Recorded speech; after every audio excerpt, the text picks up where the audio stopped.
ព្រោះហេតុផលអ្វីទើប NASA មិនត្រឡប់ទៅឋានព្រះច័ន្ទ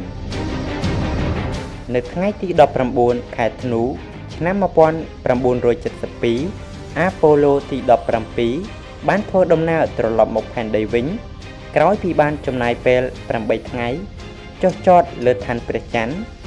វាជាបេសកកម្មហោះទៅឋានព្រះច័ន្ទដោយជោគជ័យលើកទី6ហើយក៏ជាបេសកកម្មចុងក្រោយបង្ហោះដែរអស់រយៈពេលជាង40ឆ្នាំក្រុមការងារនៃអាប៉ូឡូទី17នៅតែជាមនុស្សចុងក្រោយដែលបានជន់លើឋានព្រះច័ន្ទព្រោះមូលហេតុអ្វីទើប NASA មិនត្រឡប់ទៅឋានព្រះច័ន្ទម្ដងទៀត Len Stephen អ្នកសរសេរនិងអ្នកនិពន្ធនៃ website UFO Insight ជឿថាការមិនត្រឡប់ទៅឋានព្រះច័ន្ទរបស់ NASA ដោយសារតែឋានព្រះច័ន្ទត្រូវបានកាន់កាប់ដោយមនុស្សភពផ្កាយ Alien ផ្អែកតាម Len Stephen Alien បានតាំងអាណានិគមលើផ្នែកងងឹតនៃឋានព្រះច័ន្ទដោយគេបានត្រួតពិនិត្យភពផែនដីជាប់ជានិច្ច Stephen បានសរសេរថា NASA សម្រេចចិត្តថាវិធីល្អបំផុតដើម្បីដោះស្រាយរឿងនេះគឺច្រានចោលវត្តមានមនុស្សភពផ្កាយការអះអាងនេះមានការបញ្ជាក់ពី Donahia អតីតបុគ្គលិក NASA ដែលធ្វើការខាងផ្នែករូបភាព Photo Lab នៅឆ្នាំ1970 Hia បានបង្ហាញថាមានបុគ្គលិកជាន់ខ្ពស់ធ្លាប់ចែករំលែករឿងរ៉ាវអាថ៌កំបាំងជាមួយនាងក្នុងនោះមានរឿងដែលទាក់ទងទៅនឹងអវកាសយានិកពីបេសកកម្មឋានព្រះច័ន្ទមួយបានប្រទះឃើញយានមនុស្សភពផ្កាយ UFO ចំនួន3ពេលពួកគេទៅដល់ឋានព្រះច័ន្ទអតីតបុគ្គលិកម្នាក់ទៀតឈ្មោះ Cold Wolf អះអាងថាពេលកំពុងធ្វើការលើគម្រោងការ Lunar Orbiter នៅឆ្នាំ1965គាត់បានប្រទះឃើញរូបថតភស្តុតាង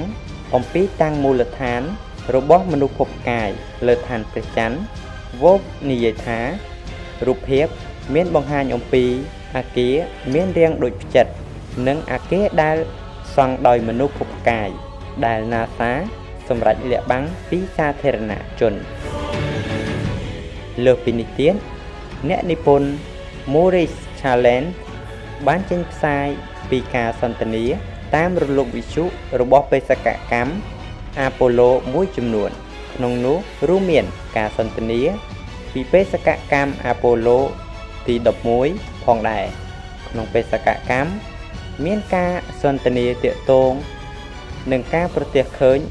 យានអវកាសមនុស្សភពផ្កាយប៉ុន្តែក្រុមមនុស្សនៅបន្តបញ្ជាបានណែនាំឲ្យក្រុមការងារអាប៉ូឡូទី11ស្ងាត់មាត់លើបញ្ជានេះដើម្បីកុំឲ្យលេចធ្លាយរឿងរ៉ាវដែលអតីតបុគ្គលិក NASA ទាំងពីរបានលើកឡើង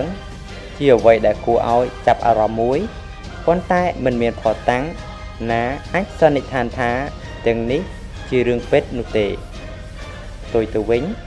ប្រហែលជាមូលហេតុសាមញ្ញជាងនេះដែលធ្វើឲ្យ NASA មិនអាចត្រឡប់ទៅឋានព្រះច័ន្ទបេសកកម្មអាប៉ូឡូប៉ាន់ស្មានថាបានចំណាយរហូតដល់$110 លានបើគិតជាលុយបច្ចុប្បន្នការប៉ាន់ស្មានថ្មីៗនេះដែរបង្ហាញថាបេសកកម្មដែលចង់ធ្វើឡើងក្នុងពេលបច្ចុប្បន្ននេះត្រូវចំណាយលើសពី$105,000 លានទន្ទឹមនឹងនេះដែលថាវិការប្រចាំឆ្នាំ2017របស់អង្គការ NASA មានត្រឹមតែ$19,000 លានប៉ុណ្ណោះហេតុនេះបេសកកម្មហោះទៅឋានព្រះច័ន្ទម្ដងទៀតមិនអាចទៅរួចដោយសារជួបបញ្ហាហិរញ្ញវត្ថុយ៉ាងធ្ងន់ធ្ងរដោយឡែកទាក់ទងនឹងដំណើរទៅឋានព្រះច័ន្ទនេះដែរមានមតិមួយចំនួនបានលើកឡើងថាការទៅដល់ឋានព្រះច័ន្ទរបស់សហរដ្ឋអាមេរិកជារឿងបោកប្រាស់ដើម្បីជួយឲ្យសហរដ្ឋអាមេរិកឈ្នះលើការប្រកួតប្រជែងផ្នែកអវកាសជាមួយរុស្ស៊ីនៅក្នុងពេល ដែលកើតមានសង្គ្រាមត្រជាក់តែប៉ុណ្ណោះ